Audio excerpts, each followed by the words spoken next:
तो हो गया आपको उस सूरत हाल में जब आपने वो वारंट बजरिया डाक या बजरिया किसी शख्स के मुल्तान के डीपीओ को या मुल्तान के मैजिस्ट्रेट को भेजी थी। अब ये सिचुएशन 84 में अब आ गई, जो लाहौर से पुलिस वाला वारंट लेके खुद जा रहा है, वो कहता है जी मैं उसे खुद पकड़ के लाऊंगा जो मुल्तान में है या जो बावलपुर में छुपा हुआ है। यहाँ समझ आ गई। अब ये वारंट लेके लाहौर से निकल रहा है। वो वाला चैप्टर क्लोज हो गया कि अगर आपने या तो डायरेक्ट कर दे उस एरिया के डीपीओ को, उस एरिया के मैजिस्ट्रेट को लेटर लिख दे, चाहे वो बाई पोस्ट या किसी बंदे के ज़रिए, और वो जब लेटर उनको मिलेगा वो नीचे अपने मुतल्लिका पुलिस ऑफिसर को इंडोर्स करेंगे। मुतल्लिका police officer in accordance with law उनको एग्जीक्यूशन करवाएगा। उसको पकड़ के बेलेबल है तो श्योरिटी लेके भेजेगा, नॉन बेलेबल तो पकड़ के। अच्छा, ये हो गया। अब ये हो रहा है कि जो बंदा यहाँ से गया है, अब ये बंदा गया where a warrant directed to a police officer is to be executed beyond the limits of the jurisdiction of the court issued the same. अब यहाँ लाहौर के ही अदालत ने किया, एसएचओ को कहा और उसे कहा कि तुमने beyond the limit of this jurisdiction यानी मुल्तान में जाके उसे एग्जीक्यूट करना है। वो क्या करेगा? He shall ordinarily take it for endorsement either to a magistrate or to a police officer not below the rank of officer in charge of a police station. तो ये वहाँ जाएगा जिस इलाके में वो बंदा रह रहा है, उस इलाके के एसएचओ के पास या उस इलाके के मैजिस्ट्रेट के पास, एटलीस्ट एसएचओ या उससे ऊपर, यानी या एसडीपीओ, एसडीपीओ या डीपीओ या उस एरिया के एसएचओ के पास या उस एरिया के मैजिस्ट्रेट के पास जाएगा इंडोर्समेंट के लिए कि जनाब आप इसके पीछे इंडोर्समेंट दे दें। ये इंडोर्समेंट होती है ताकि उनको इतला भी हो। ये नहीं है कि उस इलाके से कोई पुलिस वाला जाए, बंदा उठा के ले जाए और गायब हो जाए, उनको पता ही नहीं। ऐसी सूरत हाल में इसे कहते हैं इतला देना। तो ये होती है कि आपके एरिए से एक बंदा उठाने लगे हैं तो हम आपसे इंडोर्समेंट चाहते हैं। जब वो इंडोर्समेंट देता है तो इसका मतलब यही होता है कि ठीक है, अब तुम्हें अगर हमारी फोर्स की ज़रूरत है तो वो भी तुम्हें मिलेगी। उस डीपीओ ने जब या एसडीपीओ ने या डीएसपी, जो मैं वर्ड बोल रहा हूँ, ऊपर रैंक से आपने इंडोर्समेंट लेके आए हैं वारंट की, तो एसएचओ के पास जाएंगे या उसके थाने का अमला कहेंगे मेरे साथ 5-7 बंदे दो, मैंने गिरफ्तारी करनी है, तो उनकी मजबूरी है। वो यही समझेंगे कि डीपीओ ने हुक्म दिया है, चूँकि इंडोर्समेंट उनकी तरफ आ गई है, वो उनकी गिरफ्तारी के लिए साथ तमाम मदद करेंगे। फिर क्या है? सच मैजिस्ट्रेट और police officer shall endorse name thereon. ये मैंने कहा कि वो इंडोर्समेंट के लिए उनके पास जाएंगे। सब सेक्शन 2 कहता है कि वो इंडोर्समेंट करेंगे and such endorsement shall be sufficient authority to the police officer to whom the warrant is directed कि वो एग्जीक्यूट करे same within the limits and the local police shall if so required assist such officer in executing such warrant. और local police भी उस जो officer Lahore से गया है उसकी फिर वो पूरी मदद करेंगे उसकी अरेस्ट के लिए। अच्छा, फिर क्या होगा? Wherever there is a reason to believe that the delay occasioned by obtaining the endorsement of the magistrate or police officer within the local limits of whose jurisdiction the warrant is to be executed will prevent such execution, the police officer to whom it is directed may execute the same without such endorsement in any place beyond the local limits of the jurisdiction of the court which issued it। अब इसे यहाँ से warrant मिला, उधर से phone आया फ़लाँ महल्ले की फ़लाँ दुकान के अंदर अभी वो ना एक वही मुलज़म चाय पी रहा है, और अगर वो चाय पीते पीते पकड़ ले तो ठीक है। ये पुलिस ऑफिसर बस के अड्डे से उतरे ही है, उन्हें इतला मिली, उसने फ़ौरन रक्षा पकड़ा या गाड़ी पकड़ी, वो उस खोखे पे गया जहाँ वो चाय पी रहा था, उसे पकड़ लिया।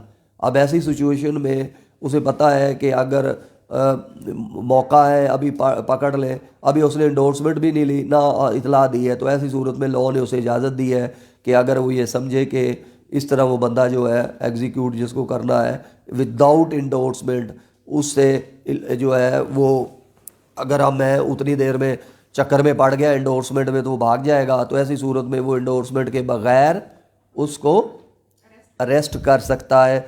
जब वो अरेस्ट कर लेगा तो फिर वो बाद में बता देते हैं। अब उसने जो पकड़ लिया था, अब आगे आ जाए फिर उसने करना क्या है, उसका प्रोसीजर क्या है। आगे चला गया कसूर से उकाड़ा, उकाड़ा से साहिवाल चले गए, फिर क्या करेगा? तो फिर जो है शैल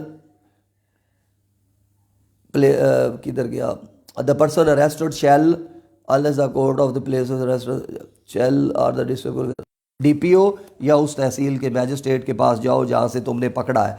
अब 86 ये है जो मैंने आपको लिखाया था ट्रांजिटरी रिमांड।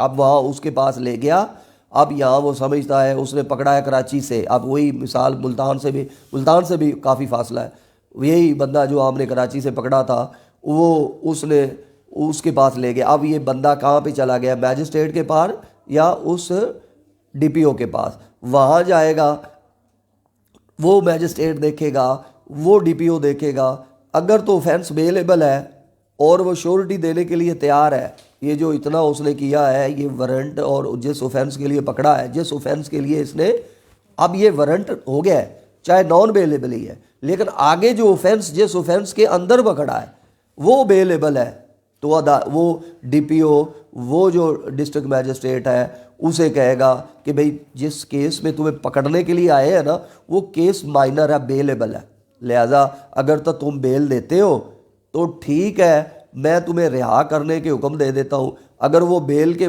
श्योरिटी दे दे 50,000 की वो श्योरिटी मांग ले, वो श्योरिटी बॉन्ड लेंगे और वो श्योरिटी बॉन्ड उस पुलिस ऑफिसर को देंगे कि ये तुम्हारी तारीख तक आ जाएगा, इसने बॉन्ड दे दिया है, अगली तारीख तुम्हारी कब है, 10 तारीख या 15 तारीख को ये आ जाएगा और ये बॉन्ड लो और वापस ले जाओ। वो पुलिस ऑफिसर बेलेबल की सूरत में, और अगर वो बेलेबल में वहाँ बेल देने के लिए तैयार है, बॉन्ड देने के लिए तैयार है, तो वो पुलिस ऑफिसर को वो बेल दे देंगे और ये लेके वापस आ जाएगा, वापस लाहौर वाली अदालत में। लेकिन अगर वो जो है वो नॉन बेलेबल है, तो फिर नॉन बेलेबल है तो सेशन जज ऑफ द डिवीज़न क्या यानी करेगा, और उसकी बेल नहीं है यानी provided that further if the offence is non-bailable or no direction has been endorsed under section 76 on warrant, the session judge of the session division in which the person is arrested may subject to the provision of section 497 and for sufficient reason release the person on an interim bail on such bond or security as the session judge thinks fit and direct the person to appear by a specified day before the court which issue to the warrant and forward the bond to the court। ये जो मैंने अभी आपको बताई उसके सूरत में nothing in this section shall be deemed to prevent a police officer from making security under section 76। तो ये प्रोवाइजो जो पहला है वो कह रहा है अगर वो ऑफेंस बेलेबल है, और प्रोवाइडेड फर्दर अगर वो नॉन बेलेबल है और no direction has been endorse on the warrant, session जज जो है उसके अंदर नॉन बेलेबल में भी उसके आगे उसकी आर्गूमेंट सुनने के बाद वो इस नतीजे में पहुंचे कि इसकी बेल जो है वो बनती है, तो वो बेल वहाँ लेके उसको भेज देगा वापस। ये दो सूरतें हैं बेलेबल में और नॉन बेलेबल में, इन्हीं दोनों में ये पढ़ लें तो आगे क्लियर हो। Provided that if the offence is bailable and such person is ready and willing to give bail to the satisfaction of such magistrate or district superintendent or a direction has been endorsed under section 76 on the warrant, यानी ये bailable लिखा हुआ है, warrant bailable है या offence bailable है, दोनों सूरतें। ये जो सेक्शन 76 वाला केस और 76 वाला केस मैंने क्या बताया था, वो कौन से होते हैं, बेलेबल वारंट। यानी या उन्होंने कहा है या तो वो ऑफेंस बेलेबल है जिसमें उसने पकड़ के लाए हैं, या वो वारंट बेलेबल है। तो फिर क्या होगा, वारंट है क्या उसे कहते हैं, वारंट बेलेबल ही होते हैं ना, बेलेबल और नॉन बेलेबल वारंट। तो फिर क्या होगा, एंड सच पर्सन रेडी भी है और विलिंग है to give security required by such direction पे, तो वो जो मैजिस्ट्रेट है या डिस्ट्रिक्ट सुपरिटेंडेंट है शैल टेक सच बेल, हर सूरत में वो बेल लेगा। ये शैल का वर्ड है, वहाँ उसने उसे बेल लेनी है और सिक्योरिटी लेनी है एज द केस में भी, and forward the bond to the court which issued the warrant, और वापस वो भेज देगा कि जनाब ये आपका छोटा सा बेलेबल ऑफेंस था लेकिन वारंट नॉन बेलेबल थे, या वारंट जो है वो बेलेबल थे और ऑफेंस जो है नॉन बेलेबल था, लिहाजा ये आपको मैं सिक्योरिटी भेज रहा हूँ। एक सिचुएशन ये होगी। दूसरी, provided further that if the offence is non bailable or no direction has been endorse under section 76 on the warrant, यानी वो बेलेबल नहीं है, वारंट नॉन बेलेबल है या ऑफेंस नॉन बेलेबल है। तो ऐसी यानी सख्त हो गया, उधर वारंट आ गया नॉन बेलेबल, और या उधर जो बेल वो जो जिसके अंदर उसके वारंट इशू है वो ऑफेंस नॉन बेलेबल है।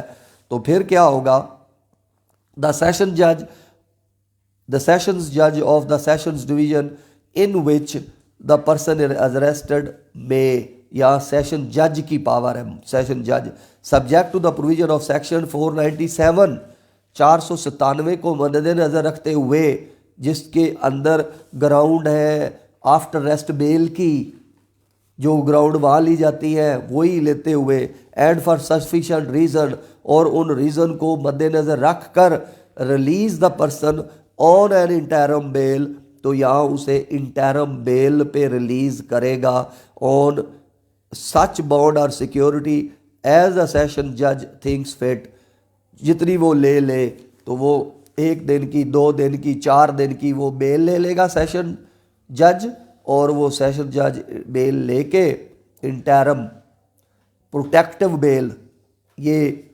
लेकिन ये जो प्रोटेक्टिव बेल है वो इस सूरत में होनी है जब वो बंदा उनके एरिया से गिरफ्तार हुआ।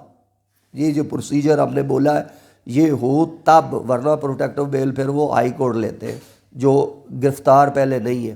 तो ये वो बंदा है जिसको आउटसाइड लोकल लिमिट ज्यूरिसडिक्शन पकड़ा गया, और वहाँ जब पकड़ गया तो जो प्रोसीजर अडॉप्ट किया, या वो सेशन जज के पास पेश होगा या डीपीओ में, और वहाँ वो सेशन जज देखेगा कि अगर वो बेलेबल है और या वारंट बेलेबल है और वो बंदा सिक्योरिटी और श्योरिटी देने के लिए तैयार है, तब तो हर सूरत रिलीज़ करेंगे और वो श्योरिटी वापस चले जाएगी कि वो फ़लाँ तारीख को आ रहा है। और नंबर 2, अगर वारंट जो है वो नॉन बेलेबल है या वो केस जो है वो नॉन बेलेबल है, तो वहाँ जो है इंटरम बेल लेंगे इस की हफ्ते 10 दिन की, और उतनी देर उसके श्योरिटी वो चल के चले जाएंगे वापस कि जनाब ये अगली तारीख तक आपके पास आ जाएगा, ये हमने इंटरम बेल ले ली है। तो ये तरीका अपनाया जाएगा। यहाँ ये जो 86 है इसके अंदर से मैंने आपको बनाया था ट्रांजिटरी रिमांड का भी, ये सेशन जज के पास आया, तो ये मैजिस्ट्रेट या डिस्ट्रिक्ट सुपरिटेंडेंट ऑफ पुलिस में भी पेश करेगा, और तीसरी सूरत में ये जो मैंने आपको बताया सेशन जज, इनमें। अब अगर ये लेना चाहते हैं कि भाई अरेस्ट हो गया है मैजिस्ट्रेट से, कि हमसे कराची से हमने पकड़ अरेस्ट कर लिया है और मुतलका अदालत के पास 24 घंटे में हमने पेश करना है, हम वहाँ 24 घंटे में पेश नहीं कर सकते, तो ये उस मैजिस्ट्रेट से आप फाइन दे के आए बच्चे, आप लेट क्यों आते हैं? दवा करो, जो काम करना है पहले वो करो, वरना दिलचस्पी आपकी टूट जानी है, आपने छोड़ देना है।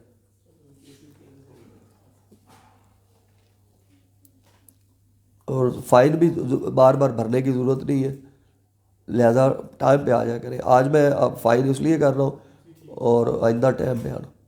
अच्छा, तो मैजिस्ट्रेट के पास जाता है, कहते हैं जी हमारे 24 घंटे में लाहौर नहीं पहुँच सकते, हमें ट्रांजिटरी रिमांड दिया जाए। तो वे जो मैंने आपको रिमांड की किस्में बताई थी, मैंने कहा था वहाँ जाएंगे तो तफसीली पढ़ेंगे। तो अगर सेशन जज है तो वो बेल ले रहा है, और इसी तरह मैजिस्ट्रेट के पास जाके ये ट्रांजिटरी रिमांड लेना चाहे तो 24 घंटे का मज़ीद फर्दर उनको मिल जाएगा। वो कहेंगे 24 घंटे वो और 24 घंटे तुम वैसे रख सकते हो, अब तुम्हारे पास 48 घंटे हो गए, आराम से रोटी शोटी खा के यहाँ से तुम बैठ जाना रेल के ऊपर और फिर जाके लाहौर चले जाना। तो वो मैजिस्ट्रेट के पास ले जाके 86 में ट्रांजिटरी रिमांड ले सकते हैं। सेशन जज के पास जाएंगे तो सेशन जज बेल ले सकता है, और वो इंटरम बेल होगी जो कि उतने टाइम के लिए होगी।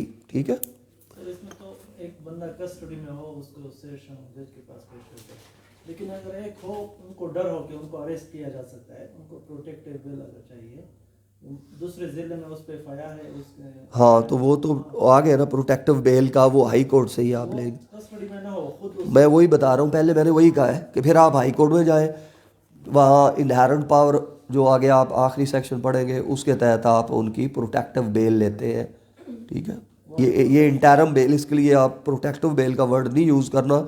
ये इसके साथ या जो लेते हैं आप ट्रांजिटरी रिमांड लेते हैं 86 के तहत, या दूसरा आप इंटरम बेल लेते हैं, ठीक है। सर ये नॉन बेलेबल और बेलेबल दोनों में ट्रांजिटरी रिमांड में कंटेस्ट कर सकती police?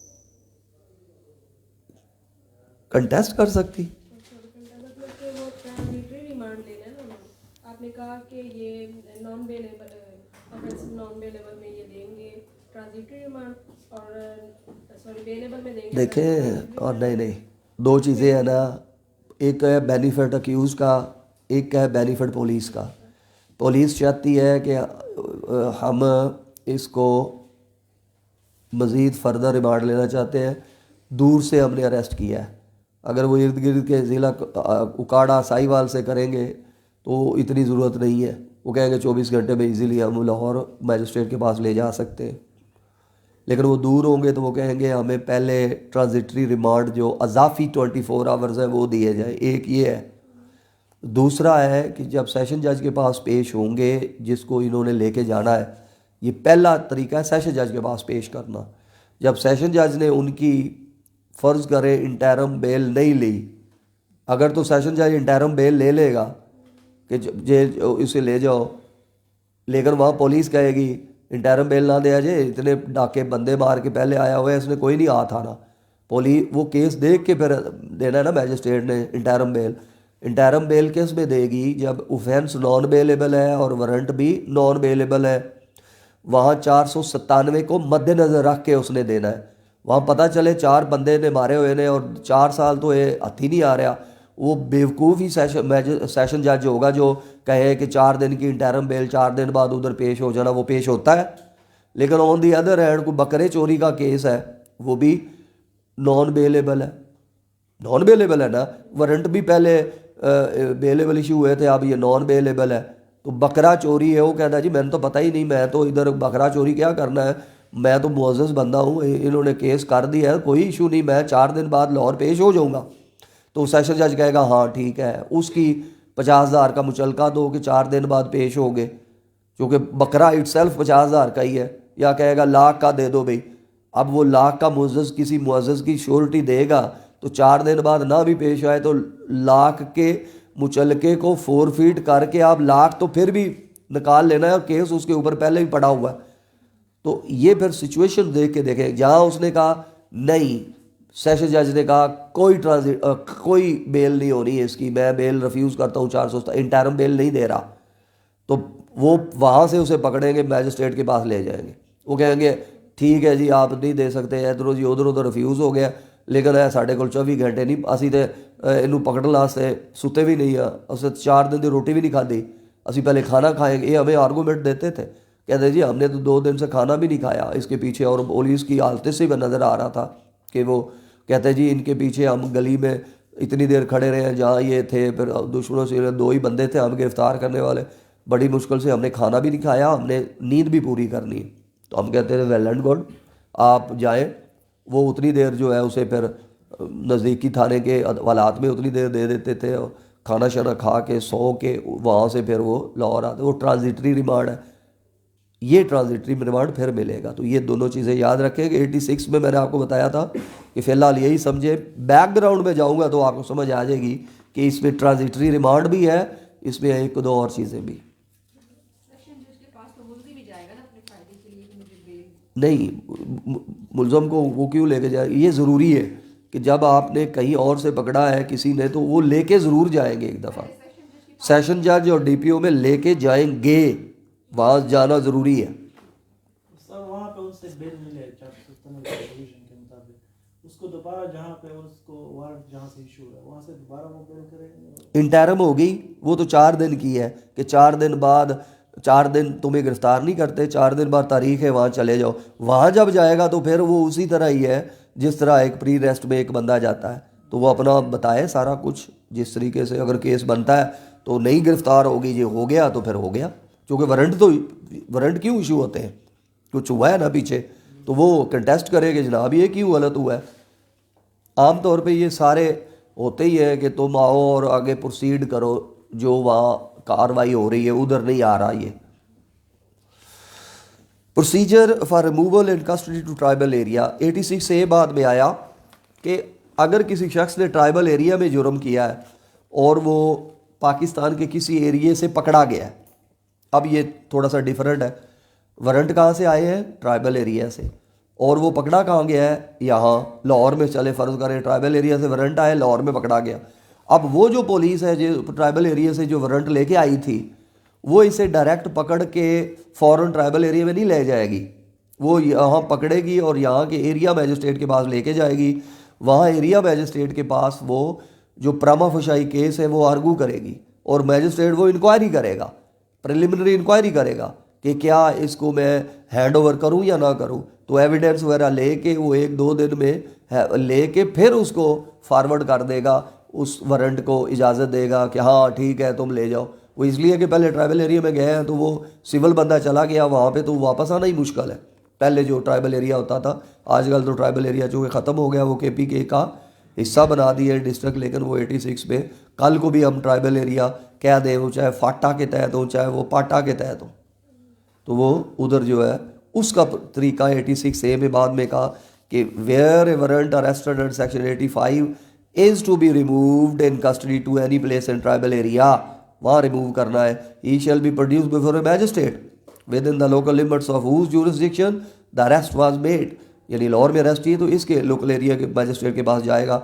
And such magistrate in directing the removal, वो रिमूवल डायरेक्ट कर रहा है कि हाँ ले जाओ इसे ट्राइबल एरिया में, लेकिन ये करेगा shall hear the case in the same manner and have the same jurisdiction and powers as nearly as may be, including the power to order the production of evidence, as to the person arrested were charged with an offence committed within the jurisdiction of such magistrate। इसके बाद वही सारे इख्तियार हैं जिस तरह trial में evidence लेने के होते हैं, सारी एविडेंस यहाँ से वो लेगा।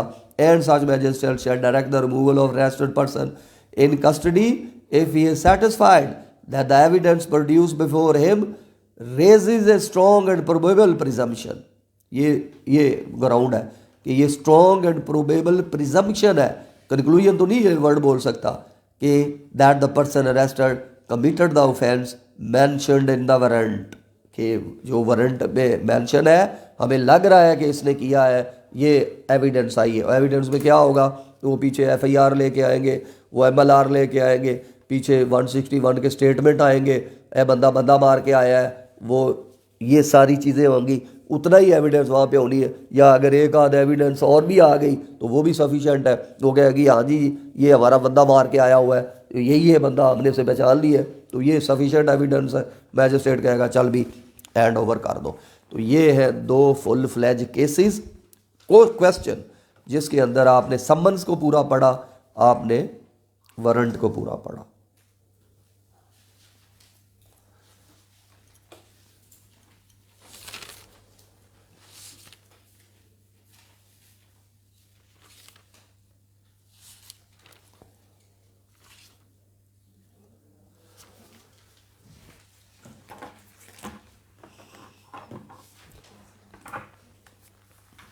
कितने बजे आज मेरे साथ?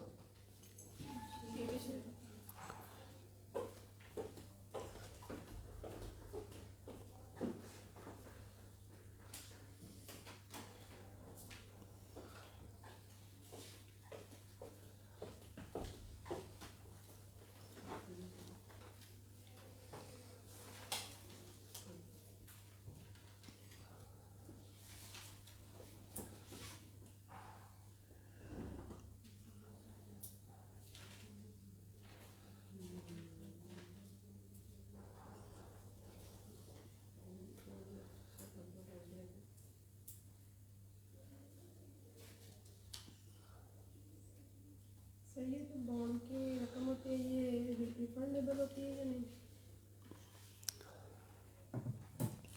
उन्हें कोई रकम दी होती है कि रिफंडेबल हुए? अंडरटेकिंग होती है, मैं बता अंडरटेकिंग होती है, बेसिकली अंडरटेकिंग होती है। 25,000 की अंडरटेकिंग दे रहा हूँ कि ये काम कर देगा, या मैं ये काम करूँगा, या ये कर देगा। जो शो वो कहेंगे तुमने 50,000 की बॉन्ड दिया था, अब वो बॉन्ड 4 फीट हो जाएगा। 4 फीट कहते हैं ज़ब्त हो जाना, तो वो कहेंगे अब वो 50,000 फोर्फीट हो गया है, अब 50,000 तुम पैसे दो। तो वो होता है उसका 50,000, ये जो बॉन्ड आप लेते हैं उसका फ़ायदा, कि जब वो बॉन्ड फोर्फीट होगा, वो काम नहीं होगा, तो एक तरह से 50,000 तुम्हें पड़ जाएंगे, गले पड़ जाएंगे। उस श्योरिटी को भी जो कहता था ये आ जाएगा, और आपको भी जो आप कहते थे मैं पहुंच जाऊंगा। यानी घर वाले अगर हर रोज़ का अलग अलग 500 रुपए का, और जो नहीं आएगा उसने कैश करवा लिया। तुमसे जो है ना वो मैं नकद ले लिया करूँगा, चूँकि तुम्हें बॉन्ड का पता नहीं। चूँकि वो जिसको पता ना हो, 513 में लिखा हुआ है कि जो बॉन्ड ना देना चाहे वो नकद पैसे दे सकता है। वो बेसिकली आप जो दे रहे हैं ना वो इसलिए दे रहे हैं, आप लाइबिलिटी है आपकी 50,000 की। वो इसलिए जो मोटरसाइकिल के आप लिखवाते हैं वो इसलिए है कि मेरे को इतने पैसे हैगे ने, ये होता है। अगर आप, वही तो मैं बता रहा हूँ, 513 में आप कोई चीज़ नहीं देते, अब मोटरसाइकिल ये वो कहना है मेरे को पैसा बढ़ा है, वो कहेगा अच्छा ये लो, वो रुपया भी दे सकता है, रख सकता है कि ये लो, ये हो जाना है, मुझे क्या, मैं श्योरिटी बॉन्ड दे रहा हूँ। वो होने उस टाइम है जब फोर्फीट होंगे तो फिर आपको भरने पड़ेंगे। तो वो मूवेबल प्रॉपर्टी की आमतौर पे होती है कि मेरे पास इतनी प्रॉपर्टी है, आप डोंट वरी। तो हम कहेंगे हम कैसे मान लें, कहता है ये गाड़ी है, ये मेरे पास ज़मीन है। और ज़मीन का क्यों लेते हैं, क्योंकि ज़मीन के ऊपर इतनी तो फसल ही खड़ी है मेरी, और मेरे ऊपर ट्रैक्टर चल रहे हैं, मेरे और भी चीज़ें हैं। तो ये आप उनको कह के ये चीज़ कंप्लीट करते हो। मैं पर्सनल बॉन्ड आपसे जब मांगता हूँ तो इसका मतलब है आपको बताने की ज़रूरत नहीं है कि मेरे पास इतने पैसे हैं। मैं आपसे पर्सनल बॉन्ड मांगूँ तो मुझे पता है ये 20,000 दे देगी, तो पर्सनल बॉन्ड है, आप दे दीजिए 20,000 का बॉन्ड, ये पर्सनल बॉन्ड है। लेकिन मैं जब मांगूंगा कि नहीं या साथ श्योरिटी भी दो, तो श्योरिटी के लिए आप कहोगे कि ये ले मेरे पास गाड़ी है, ये ले मेरे पास मोटरसाइकिल है, ये ले मेरे पास मकान और उसके अंदर का फर्नीचर है, फ्रिज है। तो वो उस टाइम होता है जब मैं एक आपसे मांगूँ तो मुझे अंदाज़ा होता है रिस्पेक्टेबल पर्सन है। मसलन कई दफ़ा वकला से मांगने हैं और उधर बेल बॉन्ड की कीमत 50,000 है, तो हमें पता है यार कोई नहीं है, इसका तो मोबाइल भी रख लिया तो 50,000 का हो जाएगा। ठीक है सर, ये बॉन्ड और श्योरिटी में डिफरेंस क्या हो सकता है? किन किन केसेस में बॉन्ड दिया जाता है और किन में श्योरिटी दी जाती है? देखिए, बॉन्ड एक होता है, बॉन्ड पर्सनल होता है या बॉन्ड विद श्योरिटी होता है। ये होता है बॉन्ड है आपकी वो अंडरटेकिंग है, वही तो मैं बता रहा हूँ। आप बॉन्ड देंगी, personal bond they they, it is well and enough. नहीं, आप पर्सनल नहीं दे, आप इस साथ वन श्योरिटी दे 50,000 का, तो एक बंदा ये आएगा ये 50,000 की श्योरिटी देगा। मैं इससे सख्त करूँगा तो मैं कहूँगा विद टू श्योरिटी 50,000 की। आप दो बंदे ढूंढेंगे जो 50,000 के, तो ये आपने बॉन्ड दिया। अब इसके अंदर क्या होता है, लाइबल आपके खिलाफ कार्रवाई करूं, श्योरिटी के खिलाफ करूं, उसके खिलाफ करूं, अदालत की जिम्मेदारी। ये इसलिए किया जाता है कि ये अगर कल को फुकरी निकल आई, इसके पास वो पैसे ना हुए, मैं अगर उसके श्योरिटी को पकड़ लूँगी, अदालत ये समझती है, नहीं तो दूसरे को पकड़ लूँगी, अदालत ये समझती है। तो फिर ये अब उसको ऑर्डर को आप सख्त करते जाएंगे तो वो होगा। तो वो मैंने कहा ना कि जहाँ बॉन्ड लेना है कि आप नहीं जा सकते, तो वो बॉन्ड लेते हुए मैं मसलन कोई चीज़ गुम हुई है, ये कहे मेरी है, मैं सपुर्दारी देने लगी हूँ, मैं कहूँ भाई अदालत में किसी की है तो नहीं, मुझे वॉलेट मिला है, पुलिस ने वो किया है, वो कस्टडी में ले लिया है, ये अदालत में आई है, अननोन चीज़ों की उन्होंने कस्टडी में ले ली है, इसने मुझे एप्लीकेशन दी भी है कि मैजिस्ट्रेट ये मेरी है जनाब अली, मुझे दे। मैंने वो बैग खोला, इनके अंदर सनदे भी हैं, डॉक्यूमेंट भी है, पैसे भी है, नाम भी उन्हीं का है। तो अब मैं एक दफ़ा, और तस्वीर अभी नहीं आई, चले मुझे डॉक्यूमेंट हूँ मैडम फलां, तो मुझे काफ़ी यकीन हो गया ये डॉक्यूमेंट इसी के हैं। तो मैं कहूँगा अच्छा, और चूँकि मैं ऐसे देने नहीं, चूँकि कल ट्रायल होना है, पता चल